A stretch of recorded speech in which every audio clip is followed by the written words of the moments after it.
irmãos, boa noite. É sempre bom estar entre amigos. Graças a Deus estamos juntos, graças a Deus essa oportunidade também de podermos conversar. Como a Milson já introduziu, às terças-feiras, a última terça-feira do mês, nós nos reunimos para falarmos em defesa da vida, para encontrarmos o embasamento doutrinário necessário para melhor acolher, para melhor tocar os corações, para elucidar. Essa é a proposta. De tempos em tempos, paira em nossa sociedade, no Brasil especificamente, a sombra coletiva como que a envolver novamente com a proposta que está aí em pauta, que nós temos ciência disso, que é a proposta da legalização, descriminalização do aborto até a 12ª semana de gestação. Não tem como falar sobre esse tema e não vislumbrar e não tocar pontos que se referem à dinâmica política do nosso país. É algo como se fosse intrínseco dessas questões. Mas o objetivo nosso, além de situarmos do que está acontecendo, que nós precisamos estar situados, entender o que está acontecendo, é mais do que tudo, perceber, colocar em prática o que o Evangelho de Jesus, à luz da doutrina espírita, à luz do cristianismo redivivo, tem a nos oferecer para que a gente possa melhor amar, para que a gente possa crescer em humanidade, para que a gente possa evoluir. E essa temática é uma temática, inclusive, fixa. É uma temática que, dentre as propostas do eixo de valorização e defesa da vida da Federação Espírita Brasileira, ela está ali, inclusive com um material muito interessante, muito vasto, muito rico, e nós convidamos a todos ter conhecimento desse material. Tem uma cartilha específica sobre a questão, principalmente, do abortamento provocado, tem uma cartilha específica, junto com as outras temáticas, do suicídio, que é a temática em voga do mês, que a gente também vai abordar.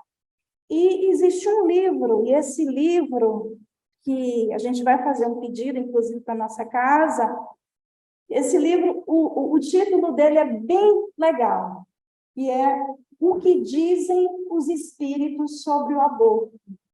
É uma compilação de textos, de obras complementares da codificação sobre o tema. É um livro riquíssimo. E por que esse título é muito importante? Porque não é uma opinião Márcia, não é uma opinião Amilson, não é uma opinião Flávio, não é uma opinião... É uma opinião, é um embasamento do que trazem os espíritos para a gente. Pela mediunidade séria, pela mediunidade dos nossos irmãos queridos abnegados, que através da sua mediunidade trazem tantas informações dos espíritos bondosos. Então, glorifiquemos a vida. Por que a vida precisa ser glorificada? E se a gente precisa defender, o que é que está sendo ameaçado nessas propostas?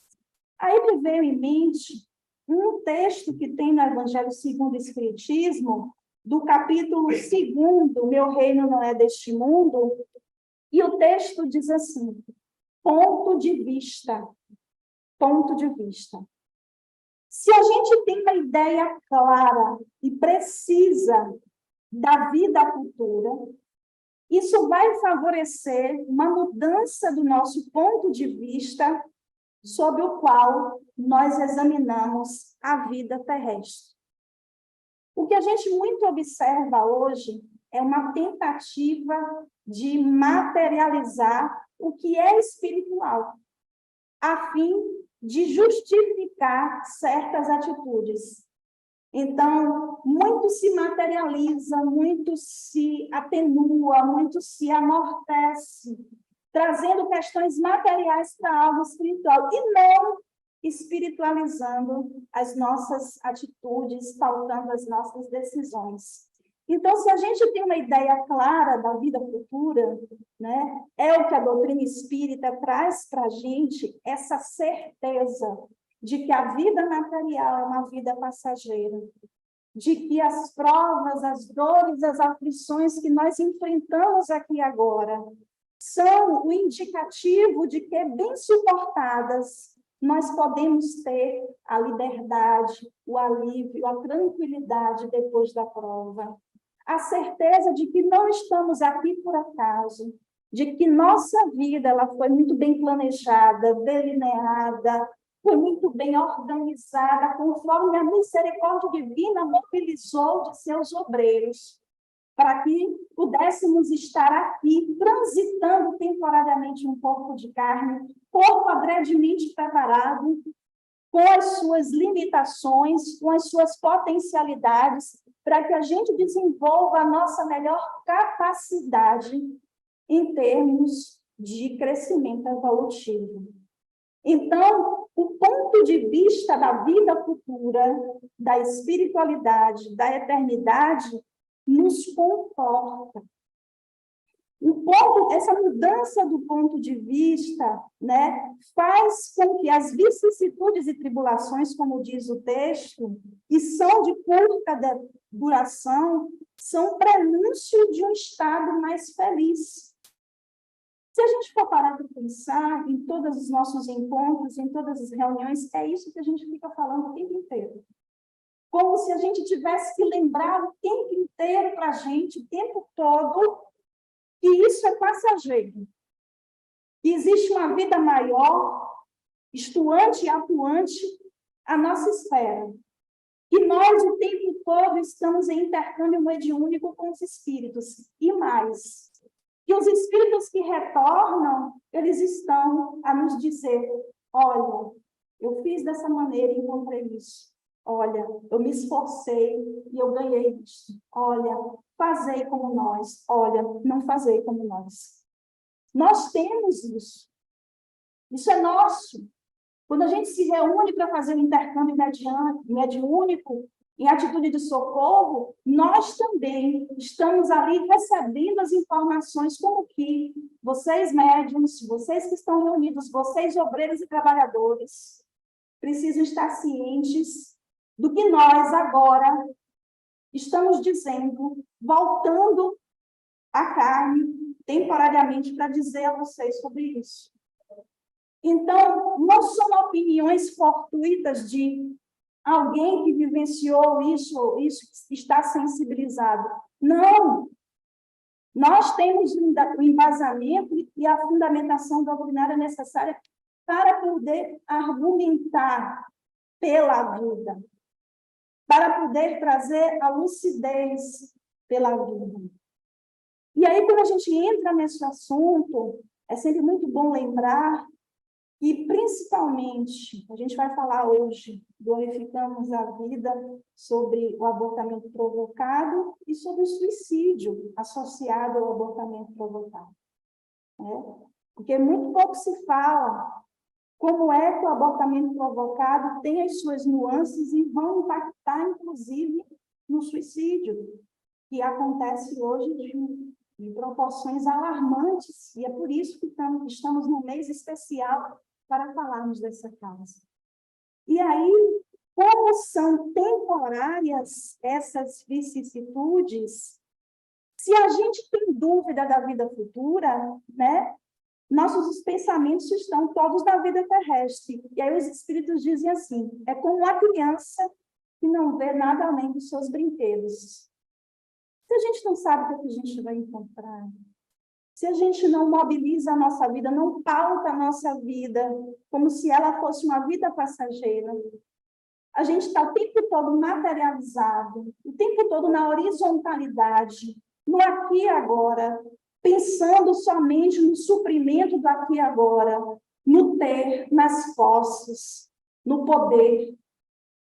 E como isso está somente no aqui e agora, como é que eu vou fazer essa proposta de verticalização? Se eu só penso no aqui e agora, se eu não tenho vislumbres do que eu posso encontrar depois. E aí, tudo toma proporções vastas. Quando alguém atenta contra a própria vida ou contra a vida de outra pessoa, é porque a materialidade, a matéria, ela está certamente predominando. Certamente. Eu não estou ali a pensar, a utilizar a lucidez para dizer, não, essa atitude aqui vai causar um dano, eu vou me comprometer perante as leis divinas. Eu não estou fazendo essa ponderação.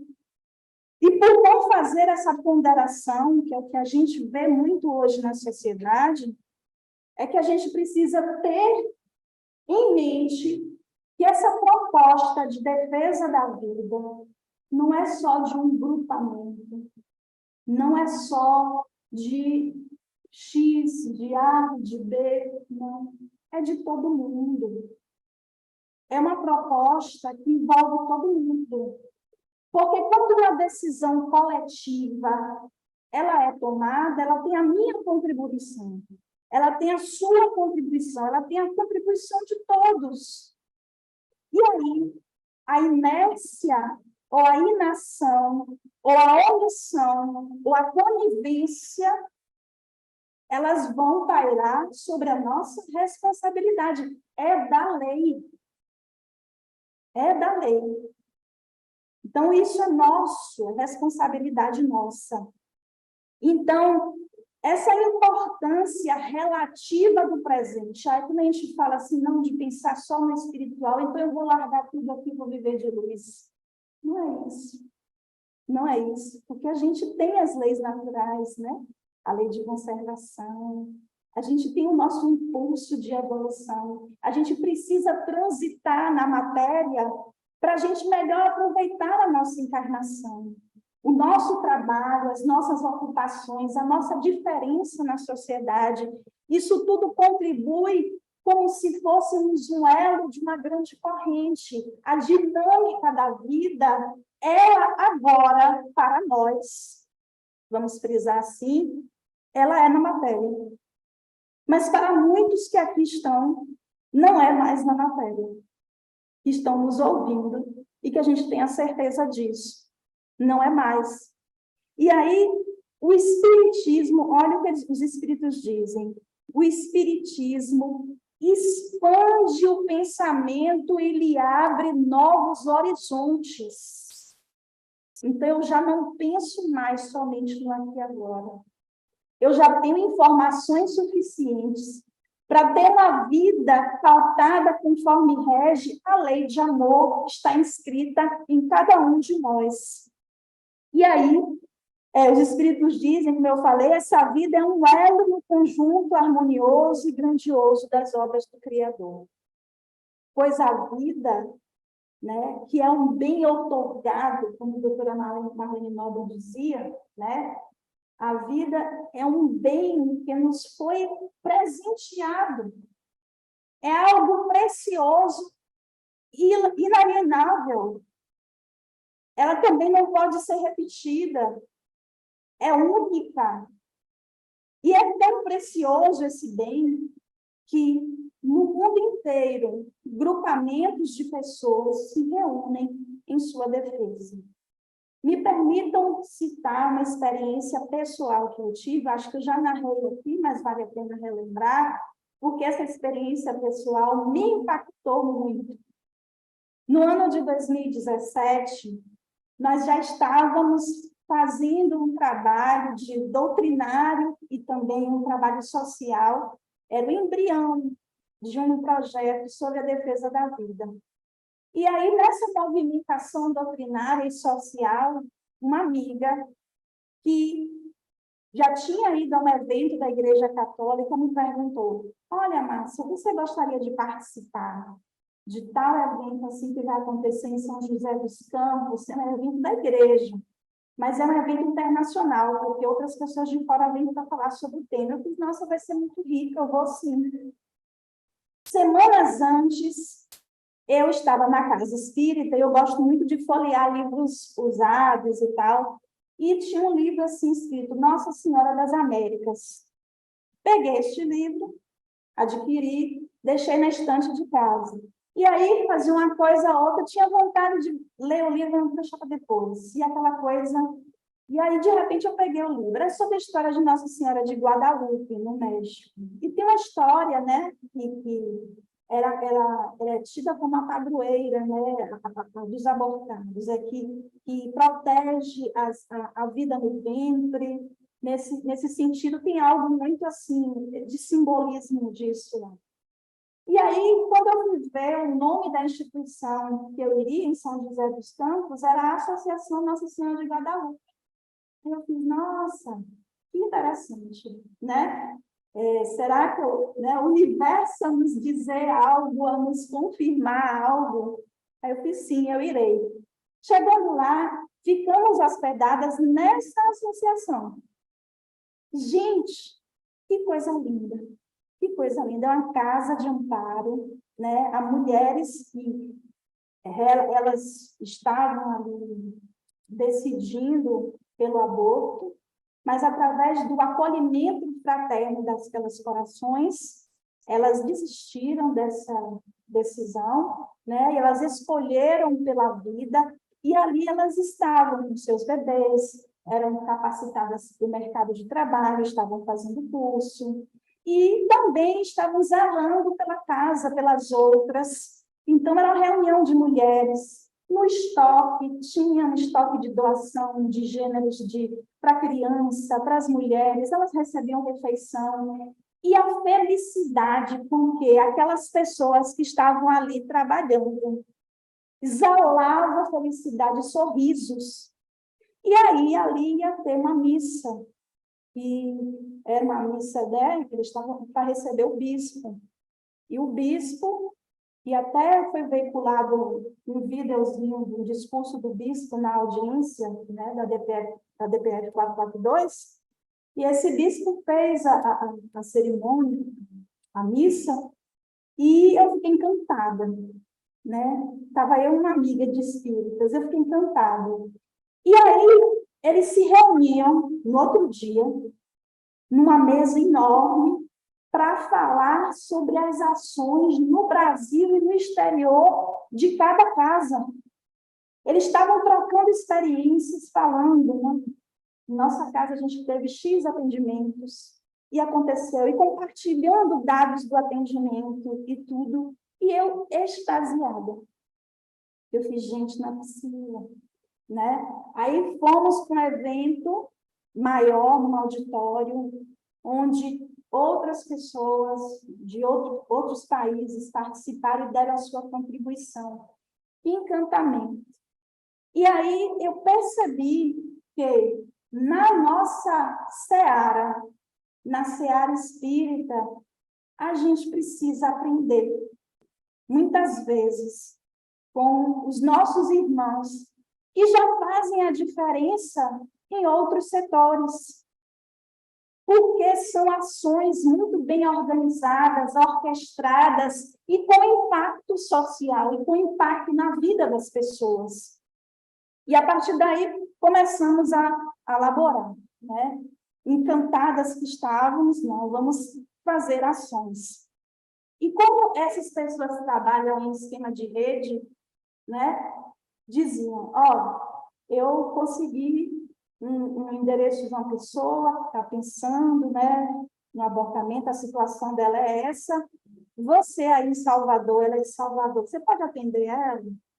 E assim os estados iam sendo mobilizados. Gente, isso acontece muito, gente. Muito, sem a gente saber. Vidas são, né, salvas, sem a gente nem sonhar que isso acontece. E o trabalho é lindo demais, né?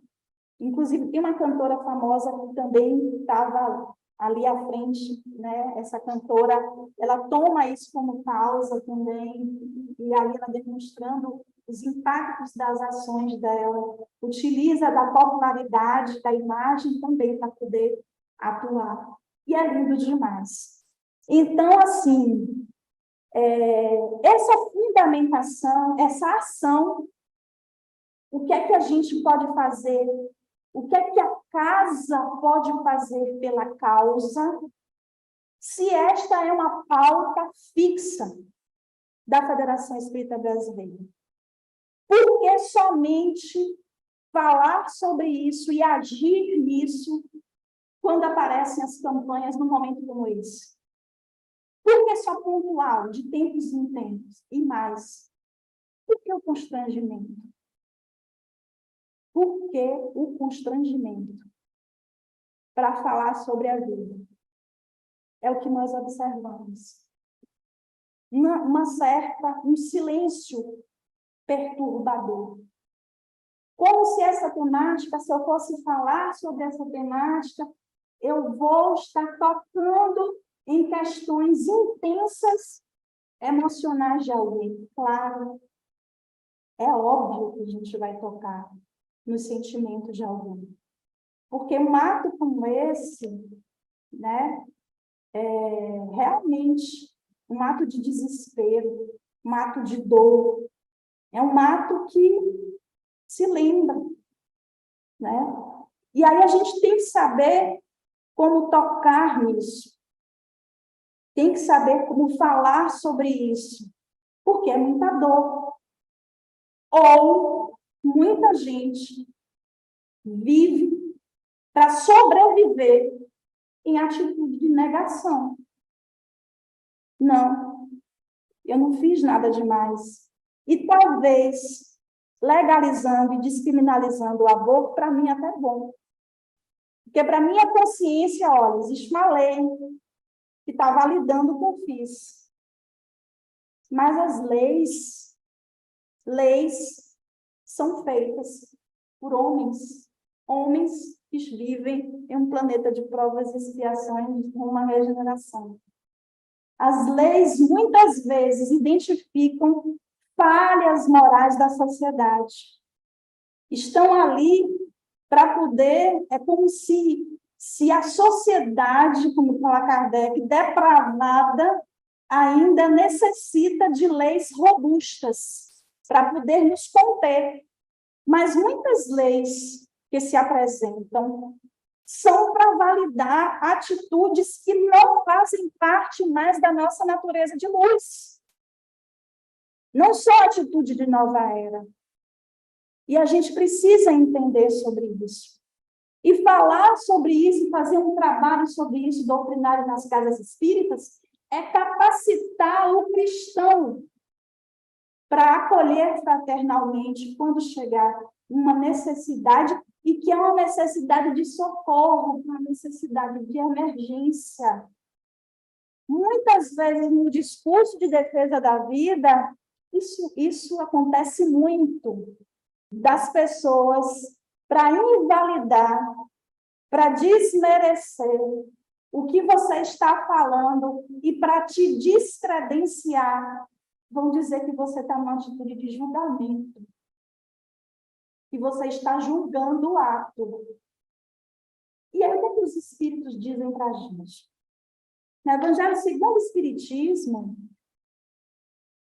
lá no capítulo 10, bem-aventurados aqueles que são misericordiosos, a indulgência tem o seguinte questionamento: ninguém, sendo perfeito, segue-se que ninguém tem o direito de repreender o próximo? São Luís responde: seguramente não, uma vez que cada um de vós deve trabalhar para o progresso de todos e, sobretudo, daqueles cuja tutela vos está confiada. Mas é uma razão de o fazer com moderação, com um fim útil. Porque quando a gente toca nessa causa para sensibilizar mesmo os corações, é com um fim útil. Eu não sou aqui, né, ou me comprazendo, né, quando a gente fala de mexer na ferida de alguém, porque eu quero dizer que eu sou boa e você não é. Não tem nem sentido isso, né? Com o fim útil, e não como se faz geralmente pelo prazer de denegrir. Nesse último caso, a censura é uma maldade. E é.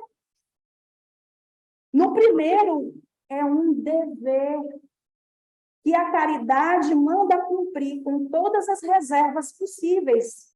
E ainda, a censura que se lança sobre os outros, ao mesmo tempo, deve-se dirigi-lo a si mesmo e se perguntar se não terá merecido.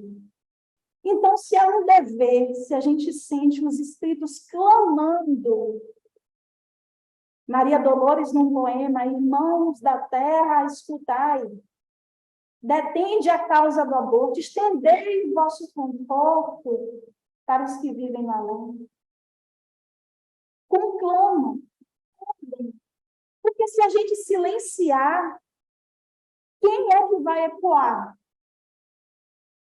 Porque os nossos irmãos de outras religiões estão atuando na causa. E bem, e muito bem. Então, se a gente silencia, se a gente não trata disso nas casas espíritas, se a gente se constrange, porque assim, toda vez que se falar sobre isso,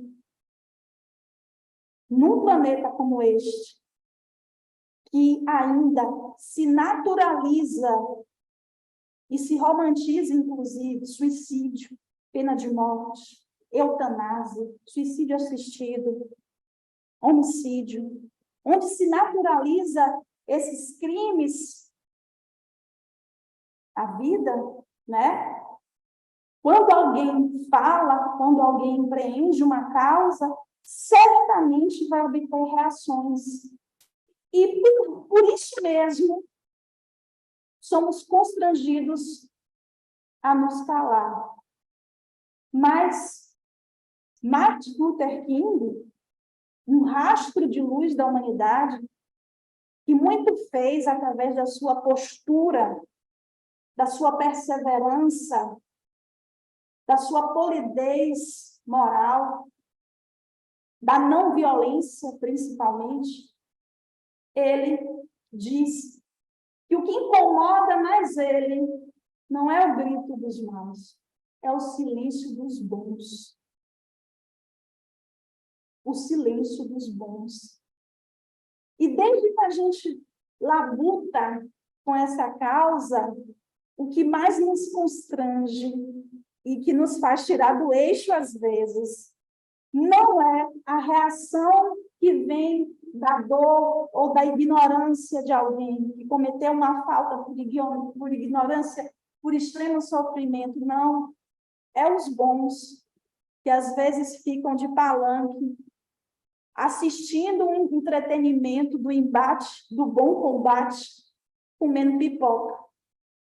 Então, você está aí se colocando ali nas arenas, eu vou ficar aqui. Eu não quero tocar nesse assunto, não. Então, é isso que acontece. E Martin Luther King tem outra frase também, das inúmeras reflexões que ele traz. Quem aceita o mal sem protestar, coopera com ele. Porque não tem como, num momento rumo à regeneração, eu lavar as mãos ou negar 3 vezes ou mais.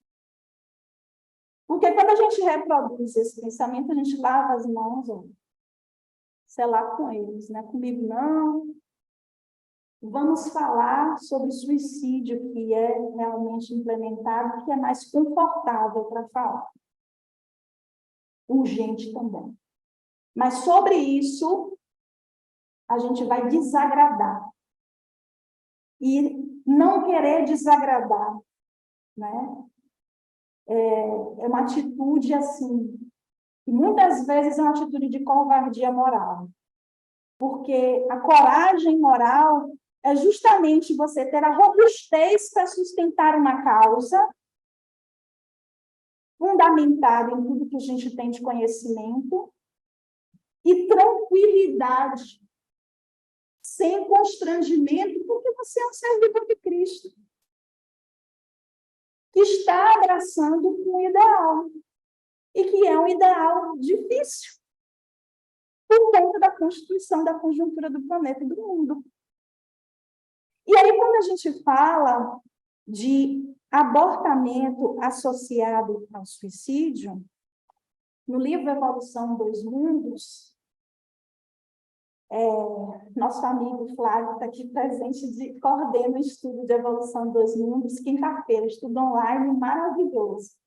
Mas como no mesmo horário da atividade da nossa casa, a gente não pode continuar assistindo. Mas, nossa, é um estudo muito bom. E a Evolução dos Mundos, André Luiz traz para a gente, me permitam ler, como é que a temática do abortamento provocado ela tem associação com o suicídio, que é a proposta para a gente refletir. Ele diz assim: urge ainda considerar que todos os enfermos dessa espécie são conduzidos a outros enfermos espirituais. Os homens e as mulheres que corromperam os próprios centros genésicos pela delinquência emotiva ou pelos crimes reiterados do aborto provocado em existências do pretérito, para que, servindo na condição de atendentes e guardiões de companheiros que também se consultaram perante a eterna justiça, se recuperem a seu turno, regenerando a si mesmo pelo amoroso devotamento, com que lutam e choram no amparo os filhinhos condenados à morte ou atormentados desde o início. O que é que quis dizer isso tudo aqui? Que a divindade, ela põe o bálsamo da misericórdia mesmo na iniquidade.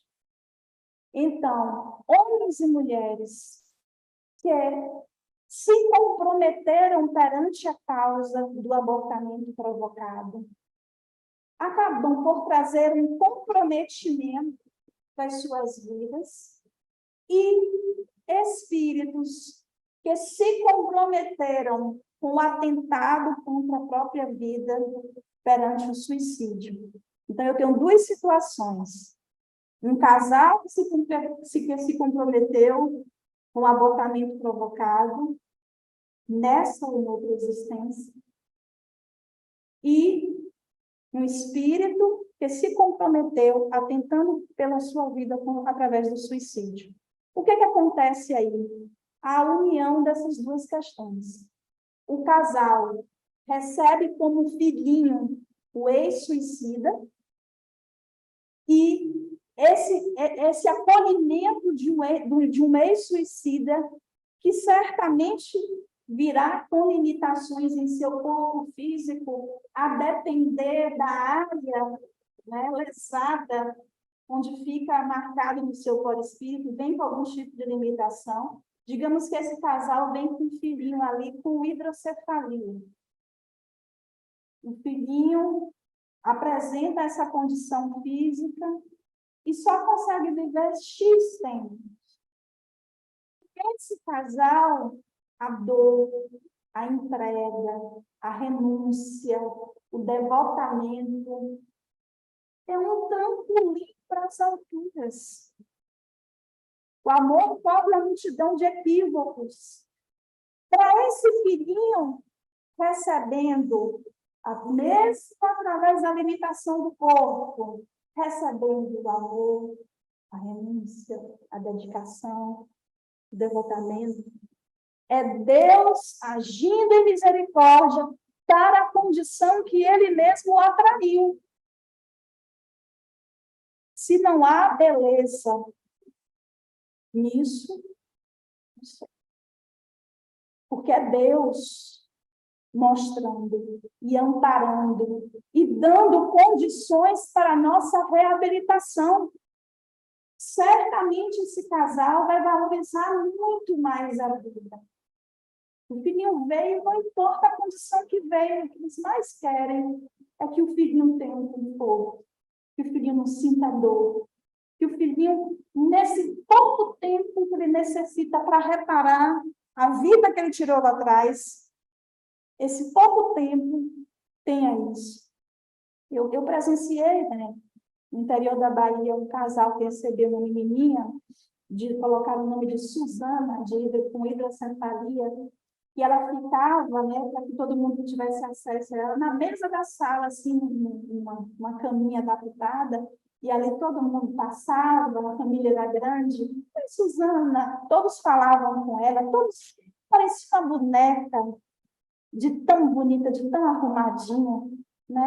Vivia pouquinho tempo, mas olha o quanto mobilizou essa família inteira. E aí a gente vai perceber quem são esses atores do passado que atraíram para si essa condição. Nesse caso da menininha da Suzana, eu acho que a família inteira também teve esse comprometimento para viver ali no dia a dia com ela. Olha a beleza da misericórdia divina. E aí, em outra situação, a gente traz lá do Memórias do Suicida.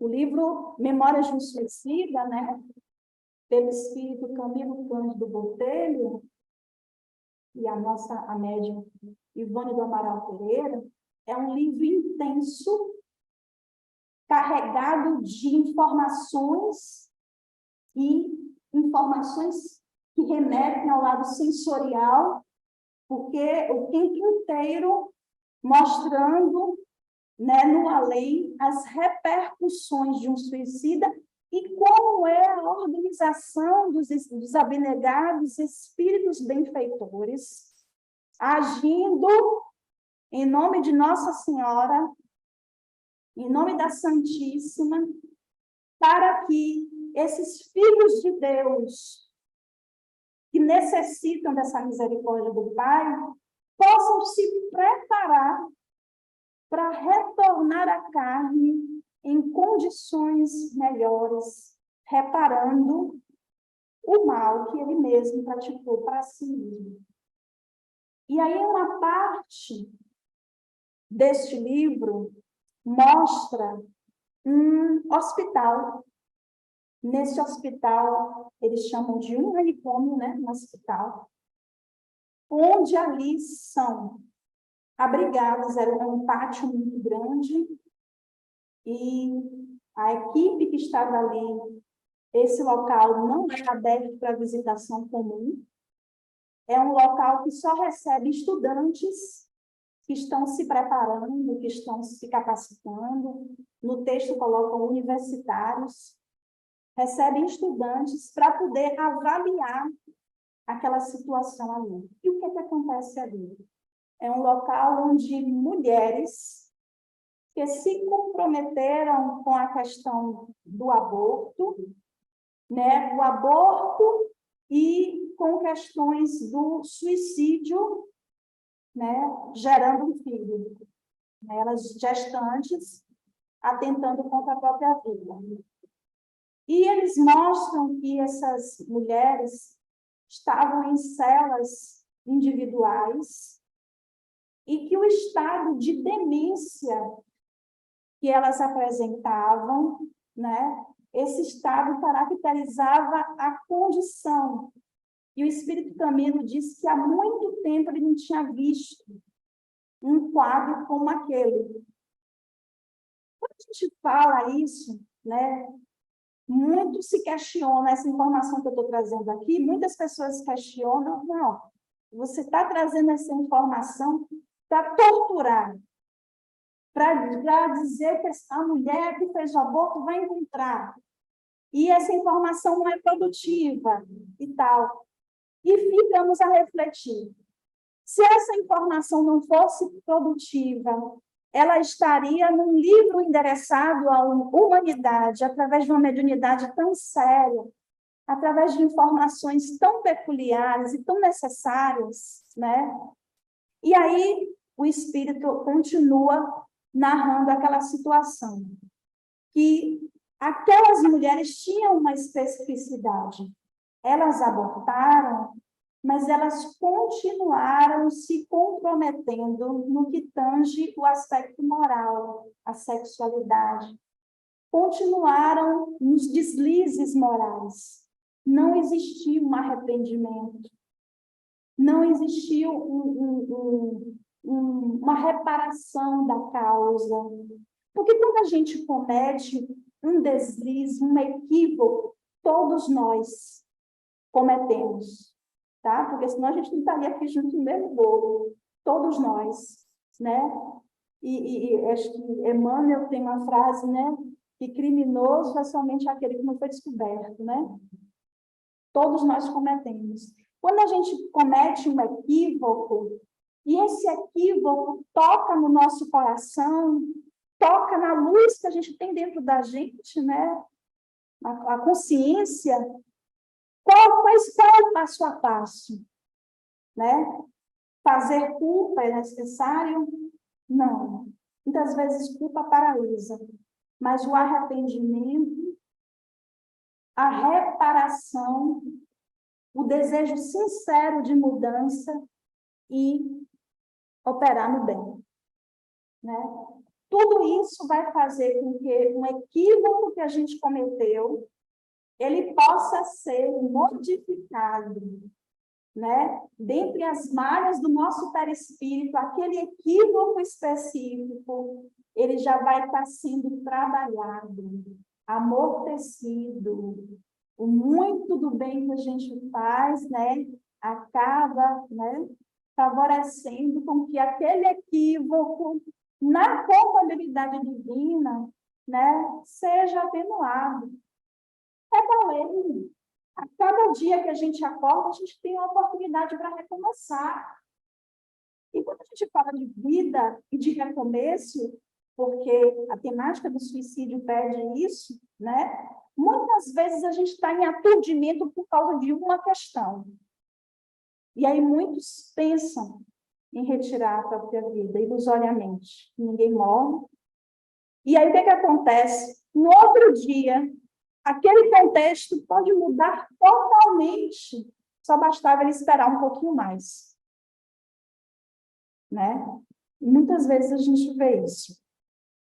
Então, essas mulheres continuaram nos deslizes morais e desencarnaram com essa conta na contabilidade divina, nos deslizes morais, né? E quando despertam naquele estado, como o Espírito Camilo demonstrou, né? E o que é que precisa ser feito? O que é que a gente faz com essa informação toda? A gente vê na sociedade mesmo o hedonismo, o sexismo, a erotização das nossas crianças, questões urgentes. E é como se nós estivéssemos acastelados numa grande bolha, esperando que a dor bata na porta. E não vai ao encontro de ninguém.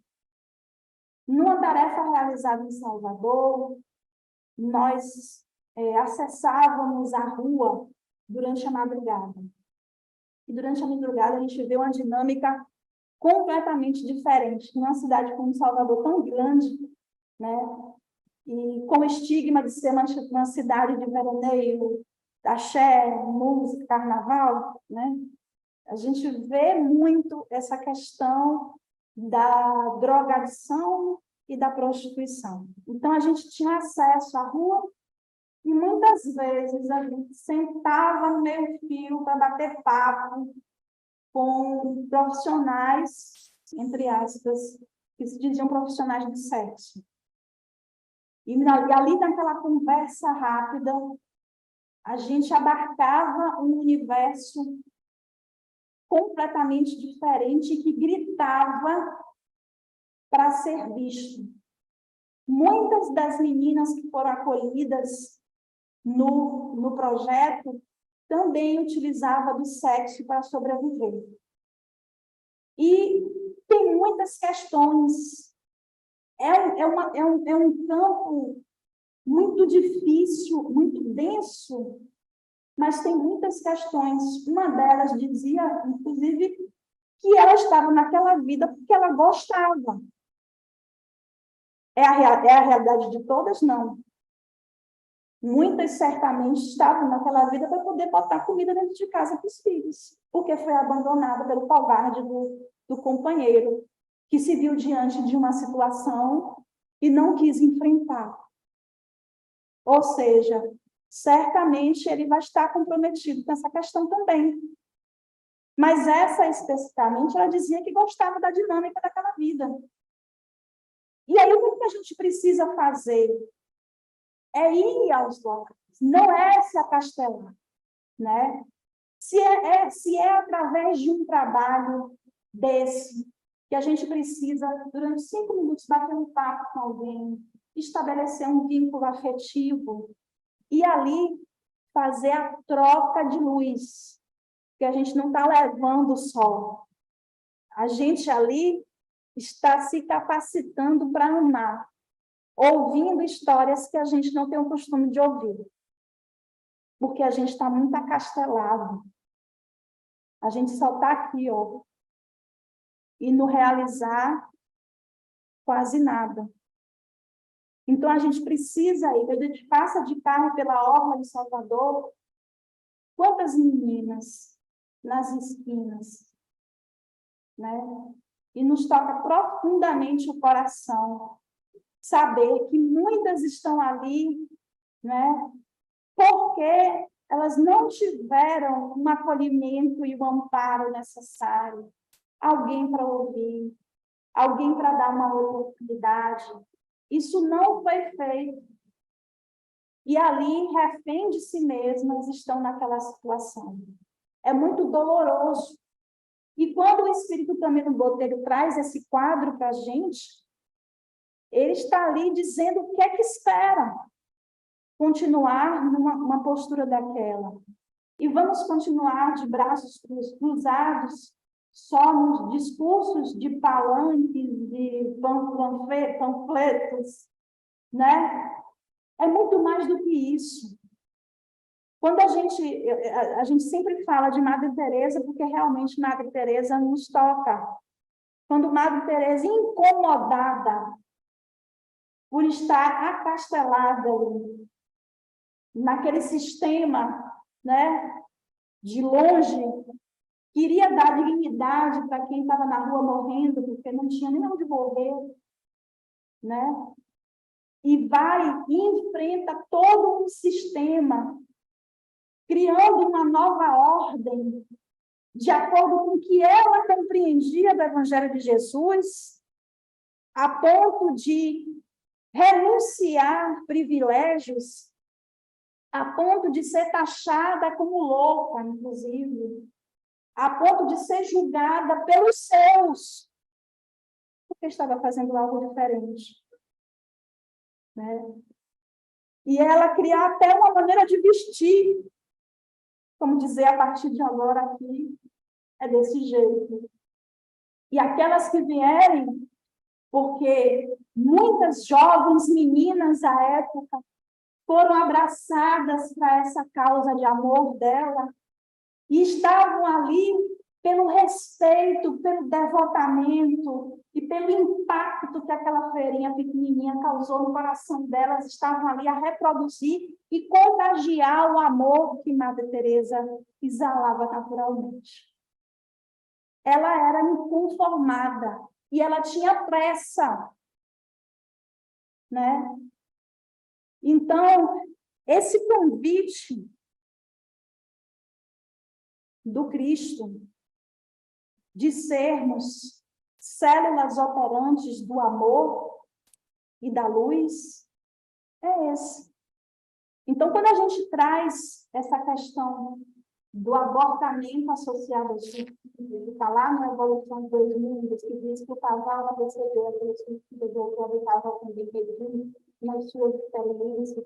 Quando a gente traz o abortamento associado ao suicídio no livro Memória Transsuicida, que trata, né, esse aspecto do que ele encontra, o que há no plano espiritual, onde ele, inclusive, diz que ao redor dessas mulheres, no seu campo ali espiritual, estavam ali as manchinhas da quantidade de abortos que elas haviam praticado.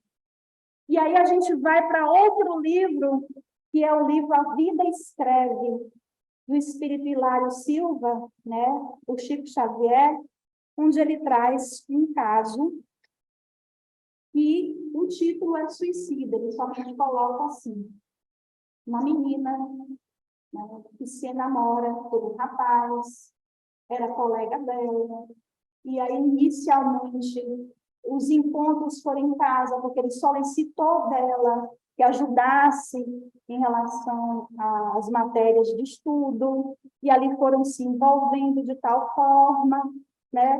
Ela era uma menina que estava ali cheia de sonhos, vislumbrando naquele rapaz um relacionamento, quem sabe uma família no futuro. E ali ele foi no cinema, e no cinema ele fez uma proposta para estender mais a noite. Levou ela até uma casa, onde uma mulher estava à porta, e parecia que já era conhecida dele. Ali ele alugava quartos na casa dessa mulher. E essa menina, essa moça, de tanto ficar ali se envolvendo com aquelas questões, né, daquela mulher, aí, em um determinado momento, ela viu o rapaz se afastando, e aí ela se apresentou como gestante. Ele imediatamente já tinha a solução, que era o aborto, induziu ela ao abortamento, e aí, do nada, ele se apresenta com outra menina, dizendo que vai casar com outra menina. E ela recebe aquele impacto. Quantos e quantos casos de suicídio que a gente vê aí não são motivados por traição, por questão de sentimento? Muitos. Mas esse caso tinha algo de diferente. O espírito abortado, o tempo inteiro, estava ali como a recobrar ela a consciência, estava em estado de perturbação espiritual. E ali ela toma o veneno. Tomou o veneno, ela se viu numa mesa de mármore e já se viu perante um médico e estudantes que estavam abrindo seu corpo. Inclusive, na conversa entre eles, diziam, né? Oh, tão bonita, tão jovem, tocava os seios. E ela vendo toda essa dinâmica disso tudo. E aí ela gritava pela mãe e dizia, mãe, eu me arrependo, eu não quero ficar aqui, eu quero viver. Aí, quando ela gritou pela mãe, ela ouviu outra voz. Mãe, eu também quero viver. E aí fica a nossa reflexão para essa dinâmica, que é uma dinâmica forte, né? Que é uma dinâmica intensa, porque realmente mobiliza sentimentos quando a gente fala. Mas que se Nossa Senhora está à frente de tantas causas lindas, Nossa Senhora com diversos nomes, para este grupamento que eu fui a Nossa Senhora de Guadalupe. Mas, quando eu era criança, eu estudei na escola da Senhora das Mercedes. Ângela em Aracaju, me perguntam falar das coisas pessoais que, né? Ângela em Aracaju, Nossa Senhora da Glória, ou Nossa Senhora da Aparecida, aqui Nossa Senhora da Glória. Então, a gente estava refletindo sobre tantos nomes que Nossa Senhora tem, mas que tem uma atuação tão grande nos corações maternos e paternos, porque o homem, com seu aspecto, né, feminino, desenvolve a maternagem, a compaixão, tanto quanto as mulheres. Nós temos um amigo que é assim, o colo dele é igual ao colo de mãe, o abraço, o aconchego, ele se sente no colo de mãe. Por ter essa capacidade de desenvolver esse aspecto feminino. Jesus, o homem integral, ele tinha esses dois aspectos, a ânima e o ânimo integrado. Ele por si só, experimentava esses dois aspectos. Quando ele chegava, né, acolhia a mulher do mundo, eu te condeno, eu condeno, te condeno, vai no casamento, né? Quando ele entendia os aspectos de Maria de Magdala, quando ele sentia e olhava para os equívocos sem julgamento, com acolhimento, enxergando anjos nas feras, mas em seu aspecto ânimos, era o verbo, era a ação, era a energia que o momento estava necessitando. Então, Jesus transitava pela ânima e pelo ânimos de uma forma que só ele.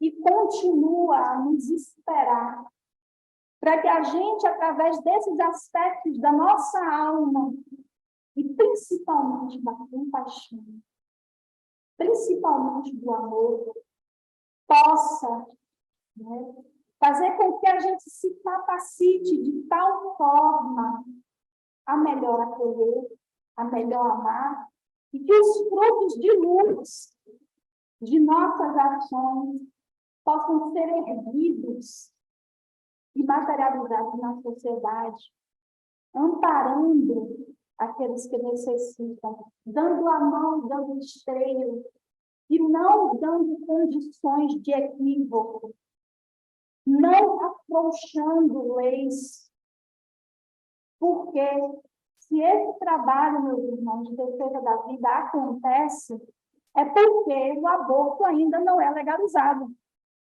Porque se ele for legalizado, esse trabalho que acontece de forma tão linda fica comprometido. Porque quem assim quiser vai acessar a esse tipo de coisa e não vai passar mais por um acolhimento, por uma escuta compassiva. Vai realizar o ato, vai realizar o equívoco, e é nosso dever abraçar essa causa tão sensível pela vida e com a vida sempre. Jesus conosco. Muita paz a todos.